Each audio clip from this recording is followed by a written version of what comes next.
Pax Artson presents The Coroner and the Body in the Bath by Paul Austin Ardoin. Narrated by Alexis Marcom. Copyright 2020 by Paul Austin Ardoin. This story takes place between books 1 and 2 of the Fenway Stevenson mysteries.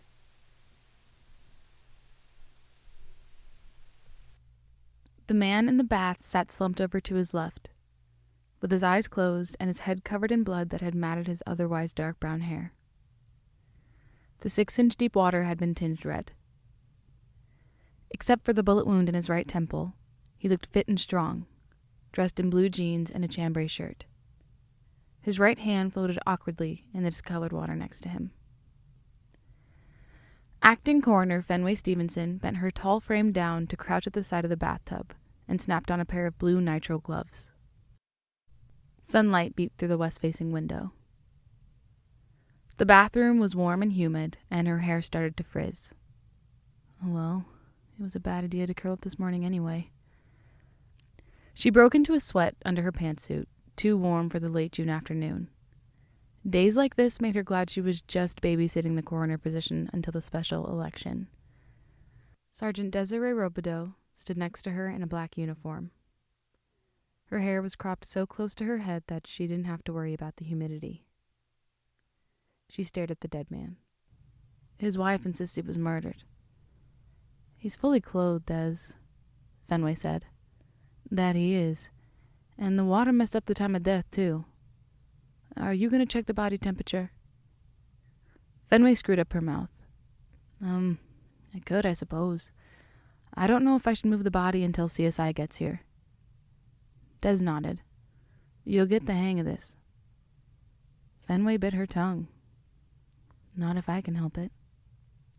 CSI should be here in half an hour, Des continued. And we don't know how hot the water was when he got in, so I'm not sure how much body temp will tell us anyway. She got close to the water and stared at his submerged hand. Given how much the water has affected his skin, I'll guess he's been dead for 3 or 4 hours at most. You don't normally get into the bathtub with your clothes on. Not a full tub, anyway. Fenway peered at the gunshot wound in the temple. I read that happens more with suicides. You read that, did you? Des said. Yes, I did. Just this last class, in fact. And I got an A. She liked how the words felt coming out of her mouth, even if it was a brag. The victims think it'll be easier to clean up if they're in a bathtub, especially if they think they're a burden on their loved ones. Des turned her head to look at Fenway. You think he killed himself? Fenway gave Des a tight smile. In my experience, the weapon is usually found near the body. And the wife could have moved it. Maybe the stigma of a suicide. There are a lot of scenarios. It's definitely possible the wife is right and it's a homicide. Fenway stood up. What's his name? Augustus Edward Merchant, 36. Everyone calls him Gus. Fenway fought the urge to laugh. Such an old man name for a relatively young guy. Where was the wife earlier today? Work, Des said, still looking closely at the victim's face. She's the office manager at Fairlane Construction. According to her driver's license, her name is Beatrice Lydia Merchant. She goes by Lydia.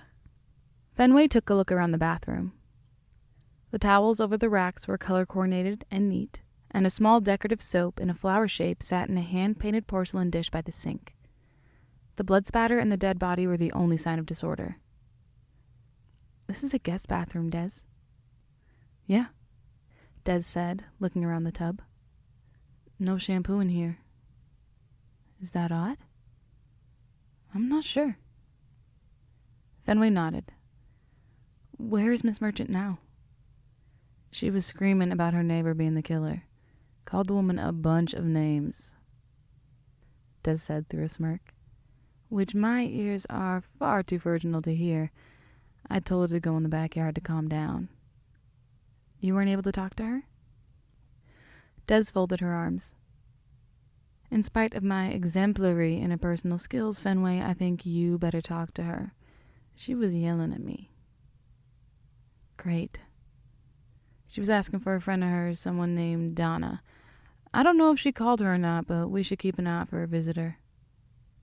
Fenway took a step back, looked down at the body, and then cocked her head. Was his arm in the tub when you found him? Des nodded. Yeah, I'm not sure his arm position makes sense if it was a homicide. When someone's holding a gun to your head. Fenway raised her hand, facing out, in front of her right eye. Would your arm just drop in the tub after a shot like that? Wouldn't it at least be at an odd angle? She peered closely at Gus Merchant's arm, and then crouched down again. I suppose someone could have sneaked up on him. Or maybe the body was moved. Des shook her head. I guess it's possible, but I can't think of a single scenario where the killer would shoot someone, then put their body in the bathtub fully clothed. Besides, with the blood spatter, I can't imagine him being killed anywhere else. Fenway put her chin in her palm and rested her elbow on her other arm as she mumbled into her hand. Why would you move the body, though? Make it look like a suicide just to remove the gun? Des cupped her hand around her ear. Listen, Fenway, I might be on the wrong side of 50, but I know I don't need hearing aids yet. Just talking to myself, Des, Fenway said. And we're still missing the gun?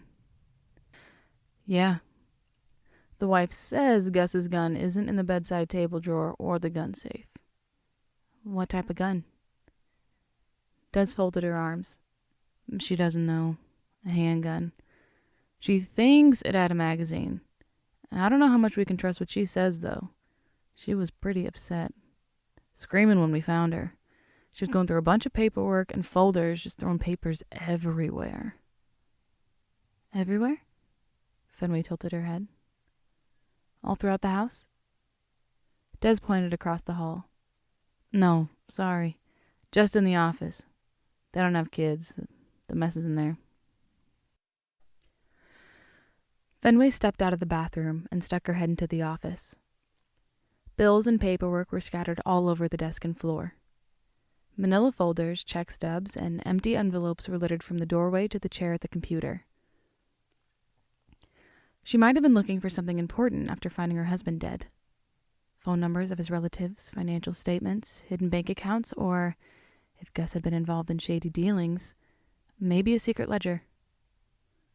Or maybe she was just intent on destroying something, anything, in her grief. Fenway sighed. All right, I'll go talk to her. She walked through the small but tidy house. Photos on the mantelpiece showed Gus Merchant in a striped polo shirt next to a thin white woman in a floral print sundress, both smiling. Fenway stopped at the sliding glass door and looked into the backyard. The woman from the photograph, her face pinched, sat on a cheap white resin chair. She held a lit cigarette in one hand and vacantly stared into the distance. She had frizzy blonde hair cropped between the bottom of her ears and her shoulders, and wore jeans and a cap-sleeved t-shirt. The foggy morning had given way to a beautiful day, with a light breeze blowing off the ocean. Fenway walked out onto the concrete patio, trying to make as much noise as possible. You're Gus Merchant's wife? That's right. I'm Lydia. She looked up at Fenway and blinked. The beginning of crow's feet played at the corners of her eyes. Christ, does the county only hire black chicks now? Fenway pursed her lips as Lydia exhaled a plume of smoke. You're the person who called 911? Lydia turned away from Fenway and stared out past the trees. I don't know. I guess I must have. Why don't you tell me what happened? Lydia seemed to expend a lot of effort to tear her gaze from the nothing she stared into. She settled her attention on Fenway's face. What did you say? I'm sorry to make you go through it again, ma'am, but I need to hear it directly from you. Lydia cleared her throat. Not much to tell. I got off work, then I went to the grocery store, came home, put everything away, then I found 2 coffee cups on the kitchen table. 2 coffee cups? Yes. They weren't there when I went to work. She looked down, and there was lipstick on one of the cups. Fenway nodded. Am I correct in assuming you thought your husband was having an affair? I know he was having an affair. About a month ago, I found credit card statements for fancy dinners and some jewelry that I didn't recognize. We had it out when he came home late one night. Of course he was with her. She closed her eyes. He said he broke it off with her a few weeks ago. Fenway walked around Lydia and took a seat in a matching chair. Just like that? We had a long, painful conversation about it. He slept on the sofa for a couple of nights. Fenway watched Lydia's face. Her breathing was measured and even. So you think the woman he broke it off with was back here today? Yes. I was pissed off, let me tell you. I stormed all over the house screaming that Gus explained himself. I thought I'd catch them in bed together. Fenway waited. Lydia stared up at the sky and swallowed. When I didn't find them in the bedroom, I passed the bathroom and the door was ajar. He was just sitting in the tub. Fenway thought about the odd position of the arm. Did you touch him? Lydia shook her head. Not even to check for a pulse? Lydia frowned. He wasn't moving. There was... She pointed to her temple and then dropped her hands into her lap. Leaning forward, Fenway watched Lydia's eyes carefully. You think that woman killed him? A neighbor, I think you said? That's right. 2 girls moved into the blue house on the corner last September. Mitzi and Ditzy, I call them. She turned her face toward the back fence and muttered, Homewrecker. Fenway folded her arms. Which one is the homewrecker? Mitzi. The skinny one with the perfect skin and the innocent doe eyes. When she couldn't have him, she killed him. Her name isn't really Mitzi, though, right? It's Kayla. She's a student at the fancy rich kids' university. Do you know where his phone is? Lydia looked up. His phone? Fenway stood. Getting information off the phone of the deceased is standard. If he communicated with Kayla, we'd want a record of it. Can't you just go down to her house and arrest her? Fenway squinted. Something didn't feel right. On your word that she did it? I've given you motive, and my husband's gun is missing. You think Kayla has it? I do, she scoffed. So typical, him thinking a gun made him more manly. I didn't want it in the house, but he said it was for protection, and he wanted me to learn how to shoot. Lydia set her jaw. That's how we started seeing her, you know. The gun didn't impress me, but I guess it impressed her. He's out in the yard taking down the Christmas lights, and she comes by in her tight sweater and her yoga pants, chatting him up, and next thing I know, they're at the range together. I see. And you told the sergeant the gun is missing. I don't know. I think I mentioned it. The sliding door opened, and Officer Celeste Salvador stuck her head out. A few inches shorter than Fenway, she had shoulder-length dark hair and a strong chin. Coroner, a woman who lives across the street is here to see Miss Merchant. Donna, Lydia said, relief in her voice. This isn't the neighbor who... No. It's my friend from across the street. Gus and I have been friends with them since we moved in.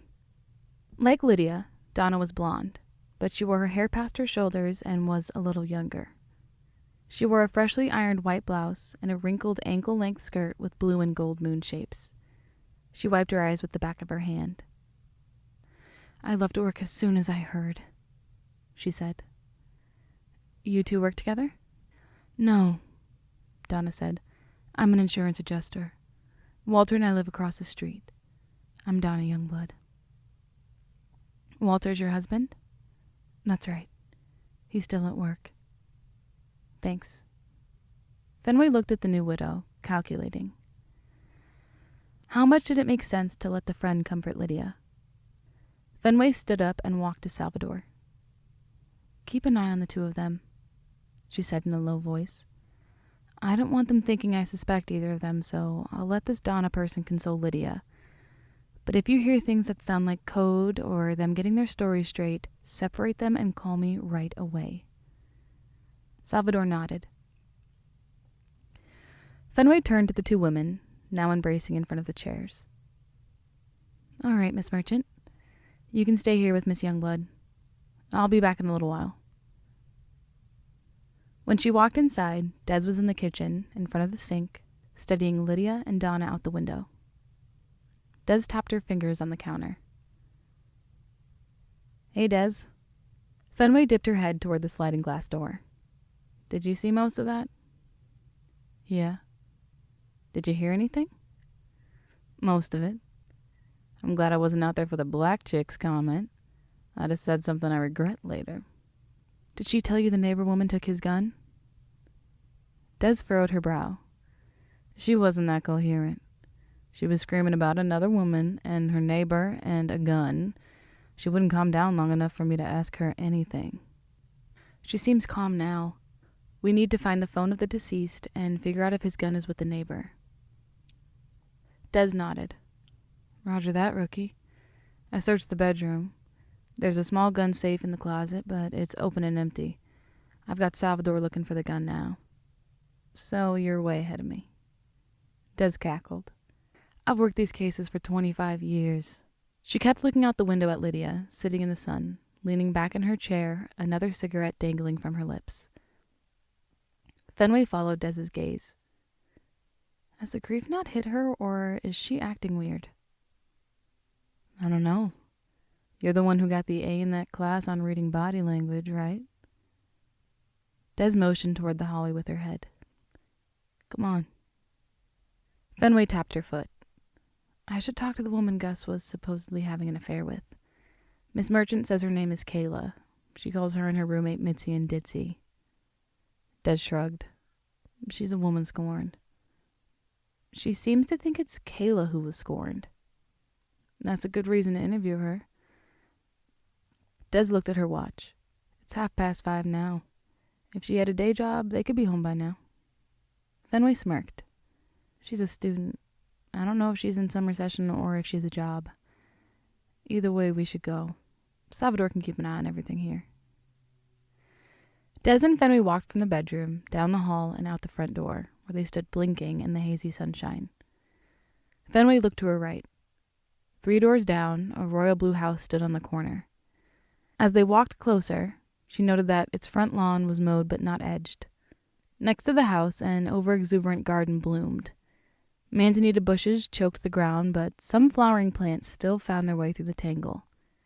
Near the front door, a smattering of Mariposa lilies, pink, orange, and yellow upside-down bells, provided stark contrast to the otherwise drab house and yard.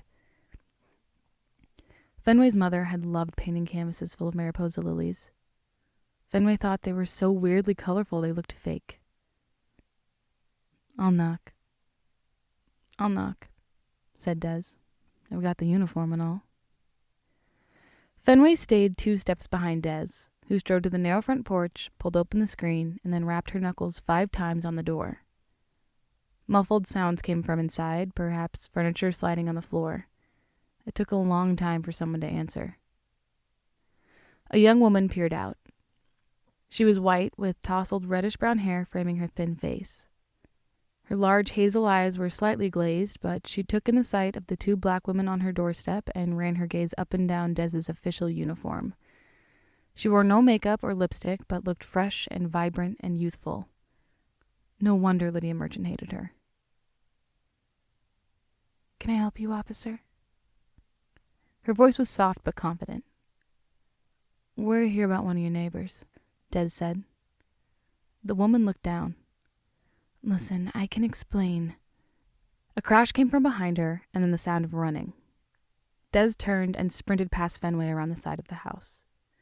Fenway ran behind her, following just to the corner of the house, and glimpsed a young white man in a gray hoodie and jeans jump the side fence and land feet first on the sidewalk. He started to run, but Des tackled him before he had taken his 3rd step. Fenway jogged up, heart pounding, senses on alert. Des cupped the man's hands behind his back. You are under arrest. For what?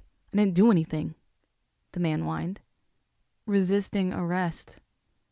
What were you going to arrest me for? Pop quiz, rookie. Des looked up at Fenway. Know why he was resisting arrest even though we weren't planning to arrest him. Fenway bit her lip and took a deep breath. Evading a police officer. Des shook her head. Nope. The California statute requires both parties to be in vehicles for that. Fenway furrowed her brow, then brightened. Oh, right. Resisting arrest. That includes hampering a peace officer from performing their duties. Right. Des nodded. At the very least, this guy's a potential witness. And he's interfered with our ability to interview the woman who answered the door, too. She looked up. The girl didn't run, did she? Fenway paused and then hurried back around the front of the house. The young woman stood on the porch, biting the nail on her right index finger. I'm sorry, she said. We've got medical cards, and everyone else is over 21. Fenway narrowed her eyes, and then the smell hit her, cloying and sweet with an undertone of skunk. Oh, no, we're not here for anything like that.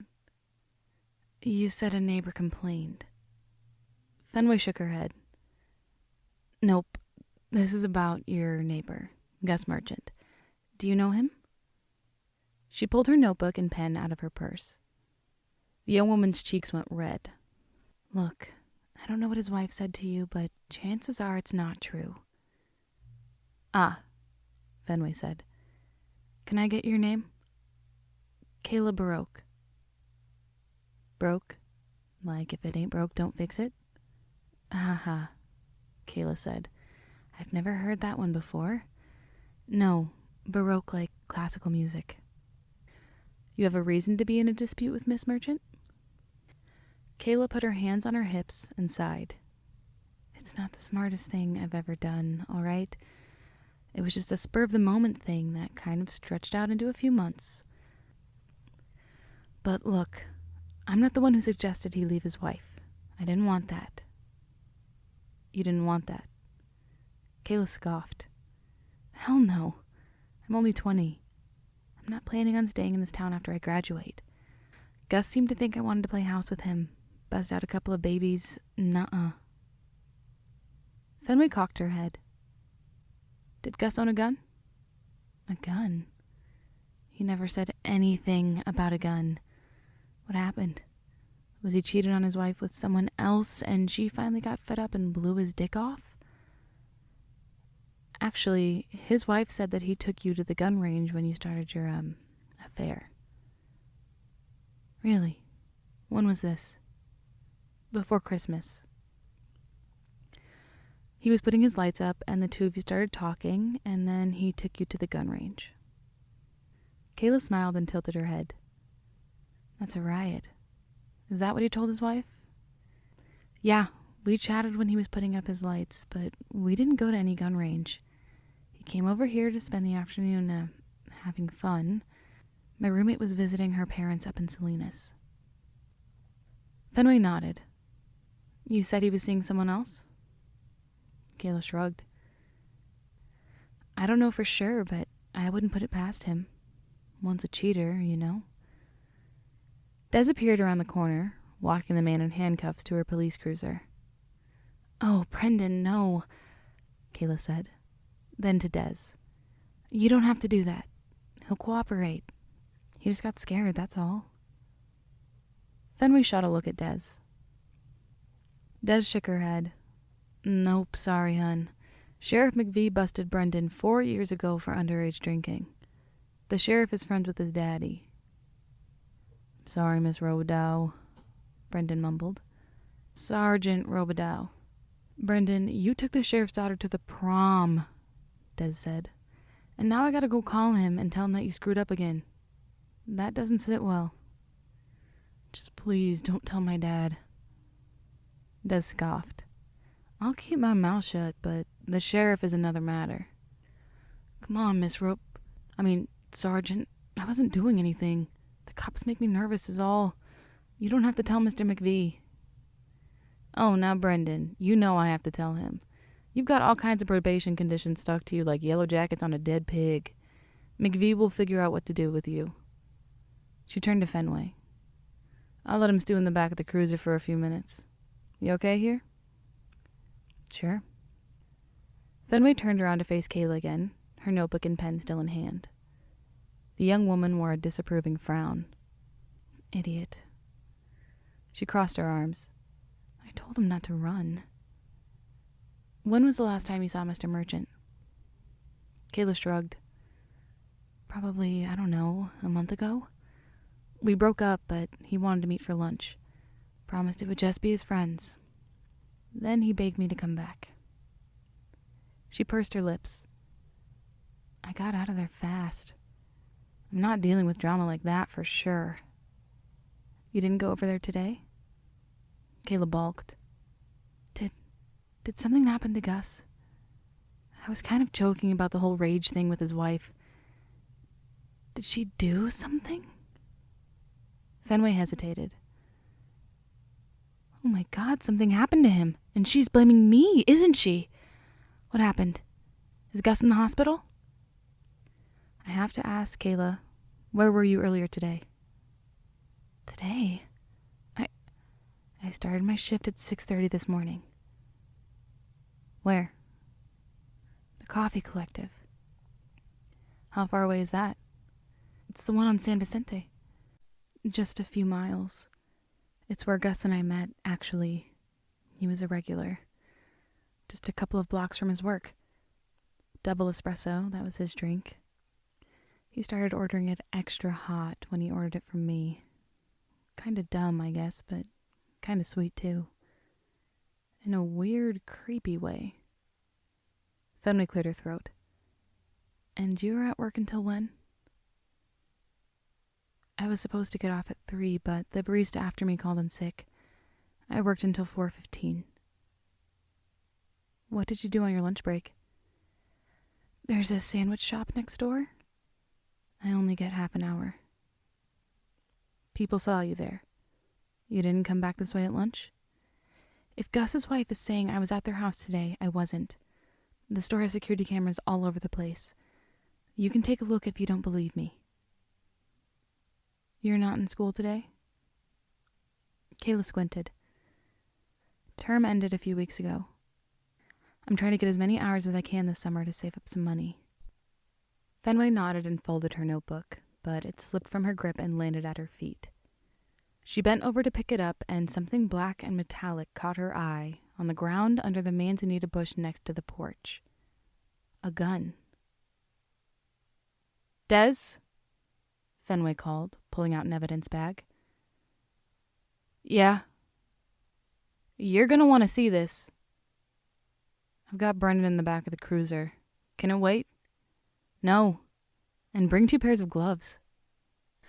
The cruiser door closed with a thud, and footsteps clicked on the concrete as Des walked up. Did you find the gun? Des asked in a quiet voice, holding out a pair of blue nitro gloves. Pretty good for a rookie, huh? Fenway took the gloves and snapped them on, then took out an evidence bag. Did you say gun? Kayla said. Where? Under that bush? I don't know anything about that. Fenway lay flat on the ground. The manzanita bush, zigzagging with the spinely stalk of the mariposa lilies, made excellent cover.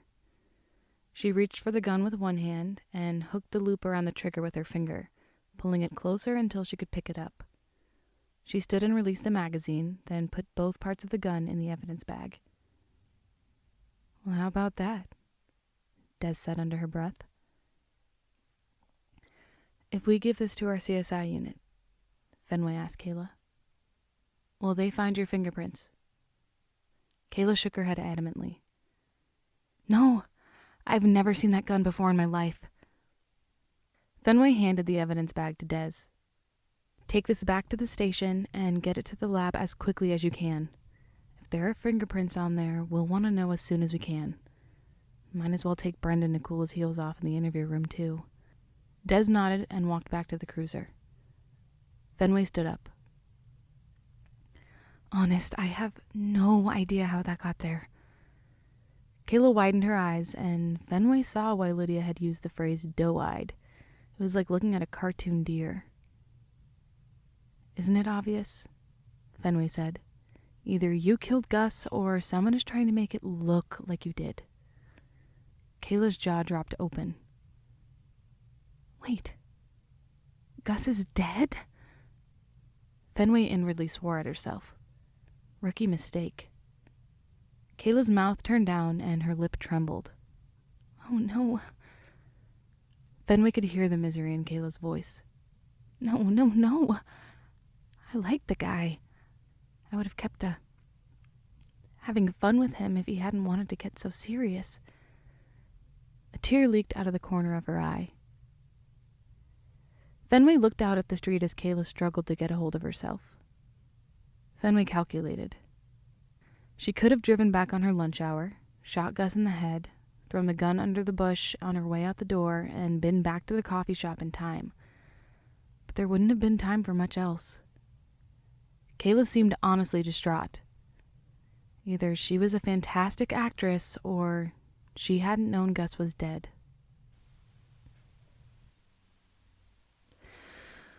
Fenway opened the front door of the merchant house and walked into the kitchen. She looked out the window. Lydia Merchant still sat on the white resin chair, staring into space. Donnie Youngblood sat in the chair that Fenway had vacated earlier, wiping her eyes with the back of her hand. Officer Salvador appeared from the hallway, holding a smartphone. Found the phone, Coroner. Thanks, Salvador. Fenway motioned with her head toward the backyard.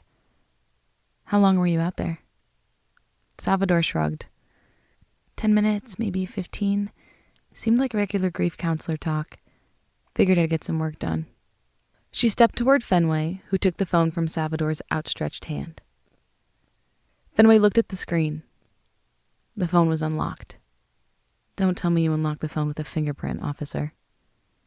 Salvador looked at Fenway with a blank expression. I saw his driver's license. Fascinating. He was born on July 19th, Salvador said.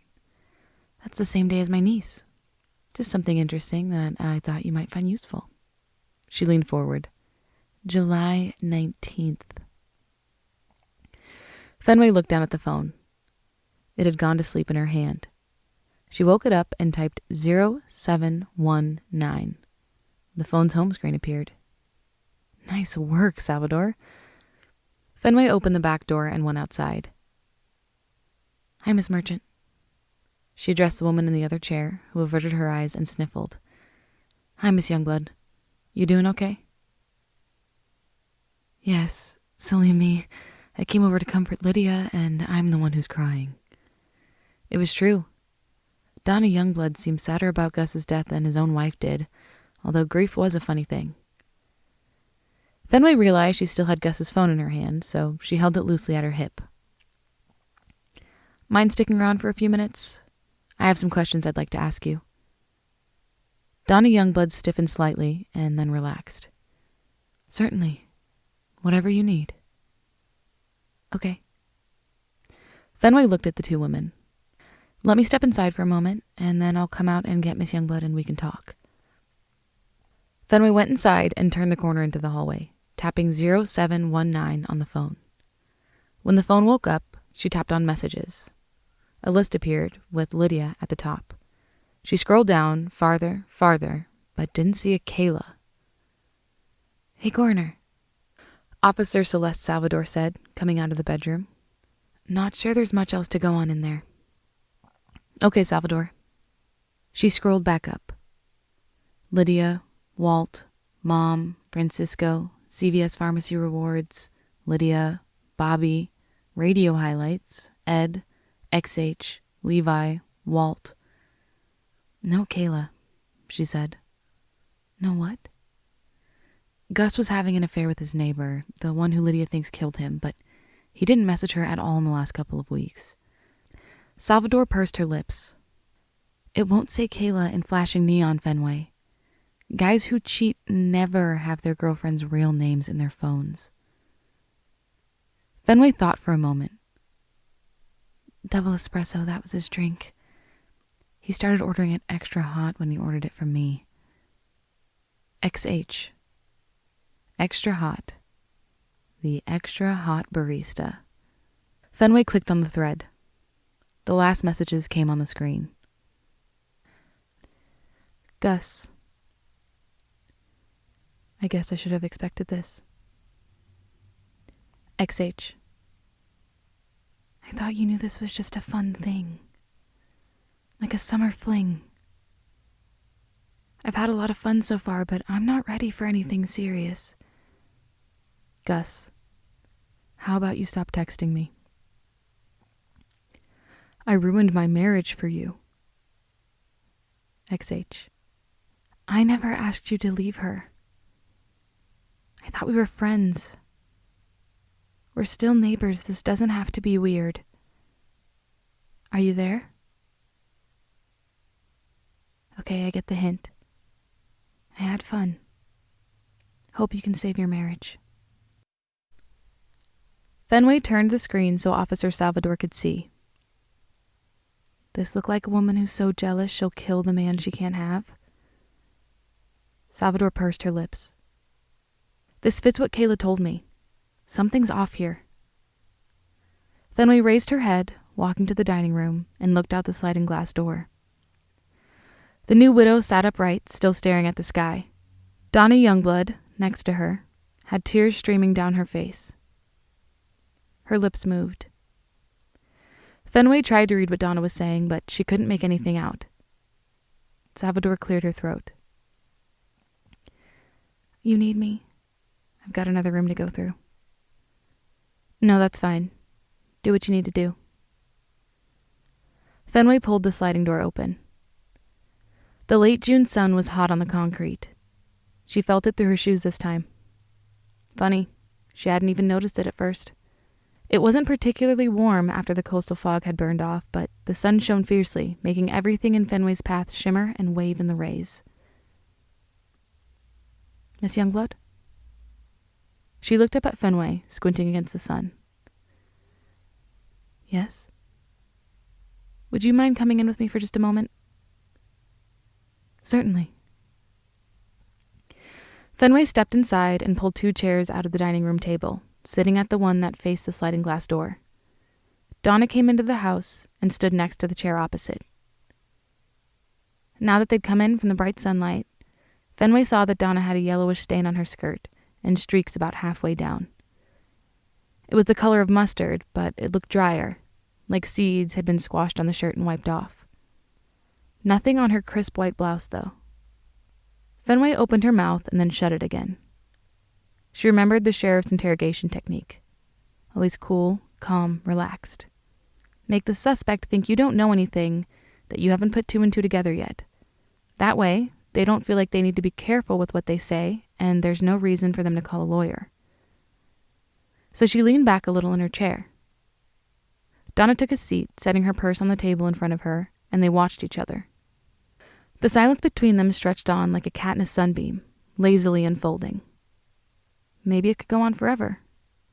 Maybe this moment would last long enough for Donna not to have to tell the real truth. Donna cleared her throat. You said you had a few questions for me, Coroner? I'm trying to figure out, Fenway said slowly, if you killed him, or if you just found him dead. What? We won't find fingerprints on the gun we picked up, Fenway said. You made sure to wipe them off. You told Lydia that you found him in the bathtub, and you and she concocted a plan to make it look like Kayla had murdered him so she'd get, what? Life insurance money? Donna scoffed. Kayla? That's the name of the ditz in the corner house, right? The one Gus has been cheating with?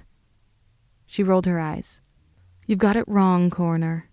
No disrespect, but I had nothing to do with it. Fenway kept her gaze steady. Lydia calls her a ditz too. Mitzi and Ditzy, she calls the pair of them. Well, if the shoe fits. Fenway put her chin in her hand for a moment, but didn't break her stare from Donna. I thought at first that the lipstick from the second coffee cup on the table was Kayla's. But when I visited her, she didn't have any makeup on at all. That doesn't prove anything. No, but it makes me look at the other women in his life. She placed Gus's phone on the table. We found this. It's Gus's phone, isn't it? Donna shrugged. It could be. I didn't pay attention to what kind of phone he had. He had a code name for Kayla in his contact list. She unlocked the phone and scrolled up to the message from Walt. Walt is your husband, right? He prefers Walter. He sent Walt a message yesterday. Let's see what it says. Fenway tapped and she read the message aloud. Come over tomorrow morning. We need to talk. Fenway looked across the table at Donna. You said Walter was at work today? Yes. Does he have the kind of flexible schedule where he can just come and go as he pleases? Sometimes. If I call his work, will they tell me he didn't come in until late, or will they say he was there all day? Donna was silent. Insurance adjusters, on the other hand, interview people after accidents. They go to the scenes of car accidents, robberies, stuff like that.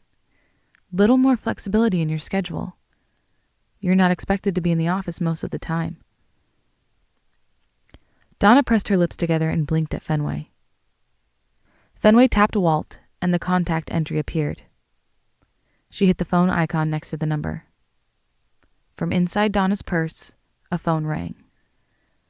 Gus wasn't just seeing Kayla. He was seeing you, too. The lipstick on the coffee cup is yours.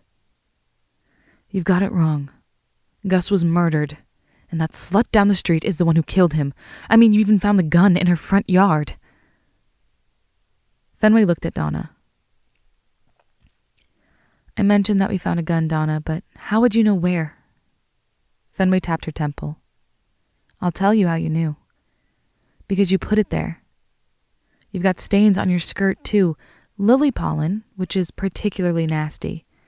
Especially the type of pollen from a late-blooming species called the Mariposa lily, which just happens to grow right above the bushes where we found the gun in front of Kayla's house.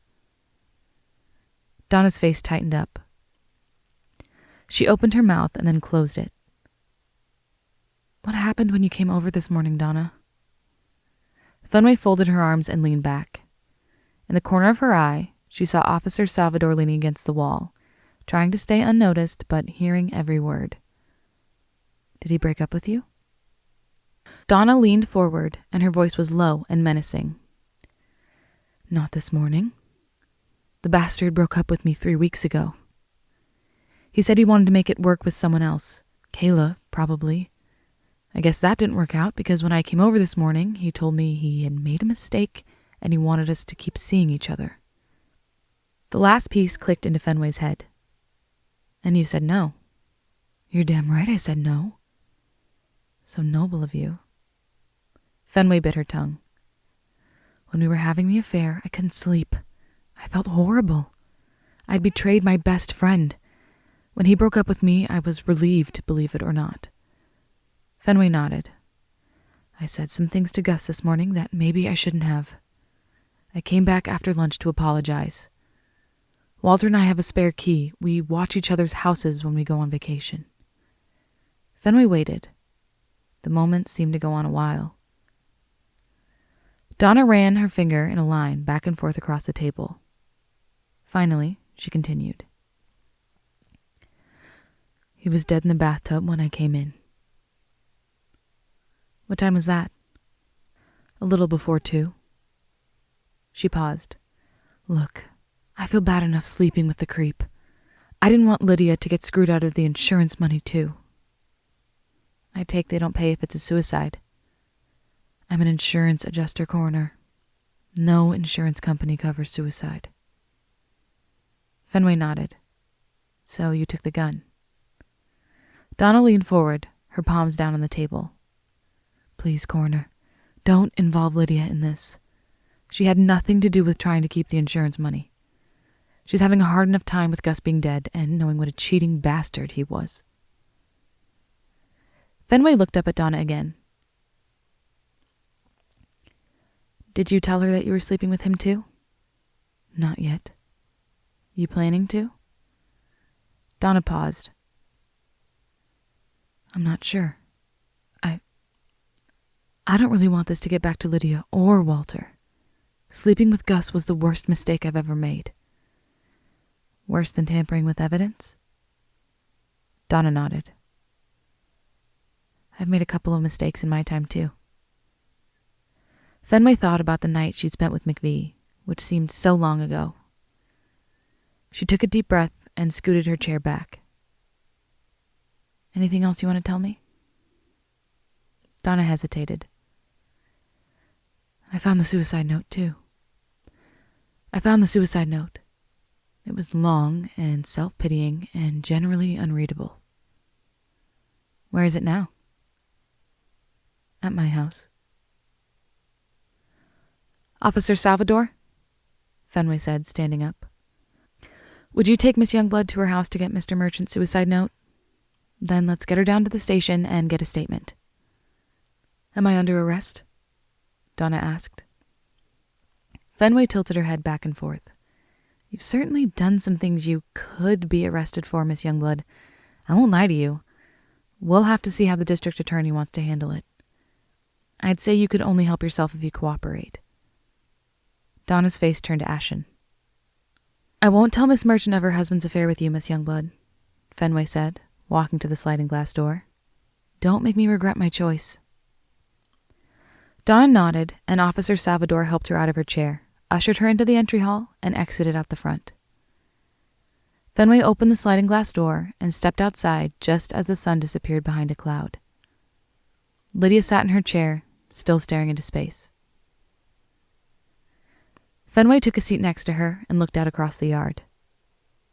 Lydia took a hitching breath and then began to speak, slowly and deliberately. He didn't want to work on our marriage when that little whore dumped him. He wasn't happy. He wanted out. She tapped the edges of her fingers of each hand together, index finger to pinky, tap, tap, tap, tap, and then backward and then forward again. And what did you do? I pushed him. I got a lawyer. I got a copy of the texts. California is a no-fault state. I know, so it wouldn't make any difference in the alimony, but I would have embarrassed him. His mother would know he was screwing a girl 10 years younger. I wanted to drag it on. I wanted him to have nothing when it was over. Even if I couldn't have it, I wanted the lawyer to get everything. Fenway paused. Did something else happen to Gus recently? He was fired last week, right after the lawyers had hammered out an agreement. Lydia looked Fenway in the eyes for the first time. I don't mind telling you, I was pissed off. I wasn't going to let him get away with it. The agreement had him owing me a good chunk of his salary once the papers were signed. Lydia gave Fenway a sarcastic, angry smile. You ever been divorced, Coroner? Fenway shook her head. Well, after you sign the agreement, it doesn't matter if you get laid off or anything. The alimony is based on the agreement. He'd have to wait a year to contest it. He had nothing. He'd be out on the street. He couldn't pay it. I'd have him by the balls for years, and I loved it. She pulled a lighter out of her pocket. He was leaving work early to convince her to get back together with him. His boss had had enough. Lydia chuckled as she lit her cigarette. He literally lost everything because of her. You know, if you had told me he had lost his shit and gone to shoot her in the head, I'd have believed you. Yeah? Lydia pointed at Fenway with her cigarette. I would have laughed, too. That home-wrecking bitch would have gotten what was coming to her. Fenway looked up at the sky. The sun was coming out from behind the clouds again. He killed himself, didn't he? She shook her head. That stupid girl didn't have anything to do with it. Fenway nodded. I'm sorry, but yes. Why were you talking to Donna for so long? Lydia searched Fenway's face. Fenway squinted, unsure if she should say anything. Oh. Lydia set her mouth in a line. She staged it. She said she wanted you to get the insurance money. Lydia chuckled, and her smile lost its anger. Always looking out for me, that one. Her smile turned wistful. The dumb thing is, before he cheated on me, we were trying to have kids. We were so in love.